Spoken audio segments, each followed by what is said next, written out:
Got a 2011 Ford Fiesta. Gonna change the spark plugs. And of course this should be real simple. It's just 4 plugs. All you gotta do is unscrew them and put them back in, right? The only trick is they're underneath this hard plastic cover, and if you drop them down inside there, then it's kind of a pain in the butt because you'll lose them and you'd have to fish them out. So I'm gonna try a couple of tricks to see if I can prevent that. Okay, well, the plug wires are right here. You got 1, 2, 3, 4 of them. Just get a hold of it and pop that baby out, and you can see it's fairly long. So the plug's actually down in there a few inches, and I can reach in and touch it with my finger easy enough. But if it falls out of the socket or something, then that's kind of not good. Kind of hard to see down in there, but you can see there's a hole there, and the plug's just right down in there. Okay, my first concern, since I don't want to drop anything in there, I don't want to lose my socket and have that thing fall down in there. It seems snug, but when you get in there you can drop them. So I'm going to wrap a little electrical tape around it, connect the two. Just a little cheap insurance, I guess.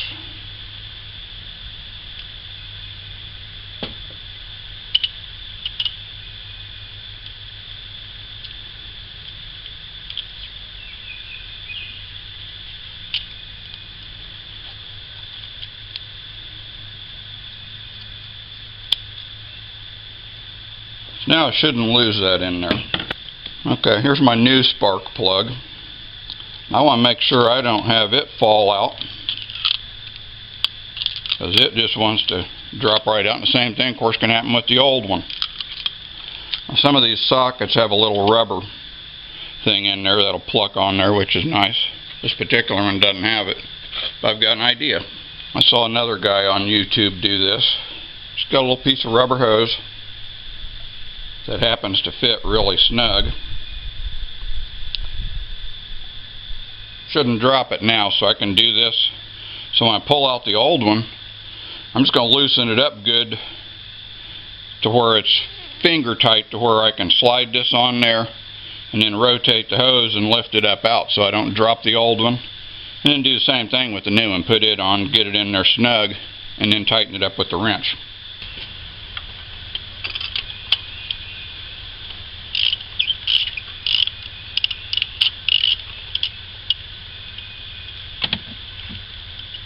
Okay, I got it loose enough to where I could easily turn it with my fingers.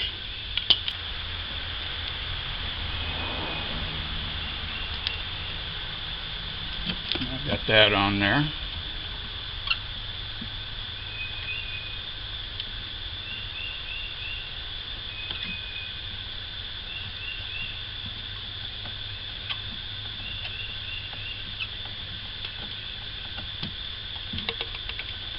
Alright, now we'll put the new one on here. I've already checked the gap.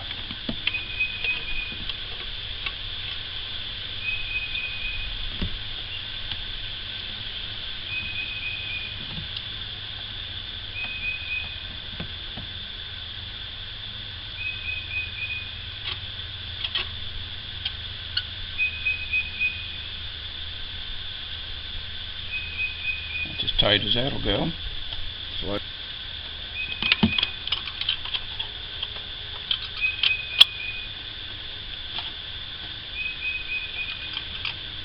we got one in. I'll just plug in the. That was real easy. So now I just got to repeat that for the other 3.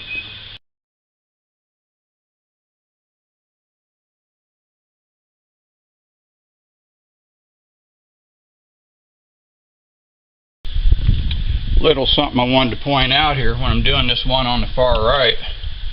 Now the wrench in my case can't reach the battery cable, but the positive cables here, you want to either have it disconnected, which would probably be a smart thing to do. I've got it covered here, because if you touch these two together, you're going to get one hell of a shock. Okay, I got all 4 of the new ones in there. I'm just going to make sure each of them snugged up nice and tight.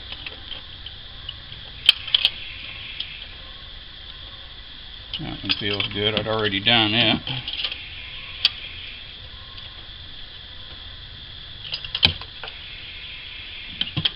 Getting them as tight as I could with finger tight actually got them pretty close. Haven't added much more to it.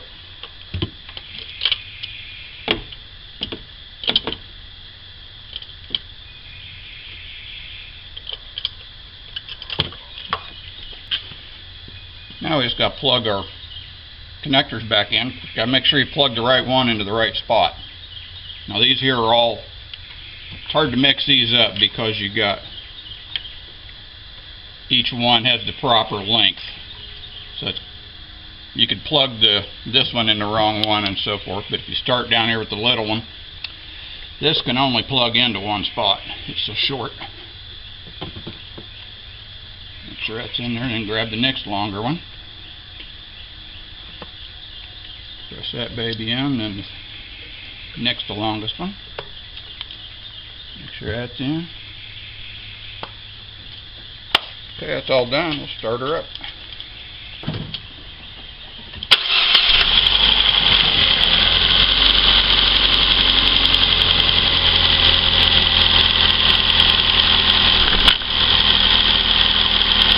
Now the owner's manual recommended replacing it at 100,000. As you can see, I went to 105. And from the looks of those plugs, you don't want to go a whole lot longer. I did have, my previous car was a Pontiac Vibe, and I went all the way to 120,000 on it. And it was still alright, but if you go too long and that plug burns off the connector, you'll either be running really bad or not at all. Okay, these are my 4 old plugs, and I wasn't having any problem at all with my car.